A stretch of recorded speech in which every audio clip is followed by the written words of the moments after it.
এইবাৰ সৰস্বতী পূজা বাৰু বেছিয়ে কেজুৱেল গুচি গ'ল। হেল্ল' গাইজ, মোৰ নাম চানি। চ' আজি গোটেই সৰস্বতী পূজাৰ পৰিৱেশ দেখাম আপোনালোকক। চ' গাইজ, আৰম্ভণি কৰিছোঁ মোৰ স্কুলৰ পৰা, য'ৰ পৰা মই মেট্ৰিক পাছ কৰিছিলোঁ। আৰু তাত ধুনীয়াকৈ সেয়া লোৱাৰ পিছত মোৰ ফ্ৰেণ্ড এটা লগ পালোঁ।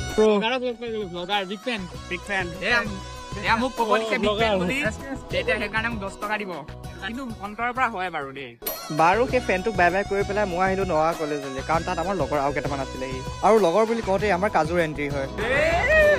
তাৰপাছত গোটেইখিনি লগ পোৱাৰ পিছত সিহঁতক ক্লিপো ল'লোঁ, কাৰণ কমপ্লেইন আহি থাকে ক্লিপত নলওঁ বুলি।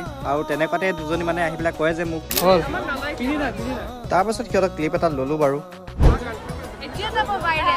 বাৰু ভিডিঅ'টো ভাইৰেল নহ'লে কথাটো বেয়া হ'ব। এতিয়া ভাইৰেল হয় নহয় পাছৰ কথা, কিন্তু ভোক বহুত লাগিছিল। চ' লগৰখিনিৰ লগত কিবা এটা খাবলৈ আহিলোঁ। খাবলৈ আহোঁতেও এটা কমেডি চিন হৈ গ'ল। মানে আমাৰ 3টা অৰ্ডাৰ আহি হৈ গ'ল, খালোঁ, কিন্তু ইয়াৰ অৰ্ডাৰ আহিও পোৱাহি নাই এতিয়াও।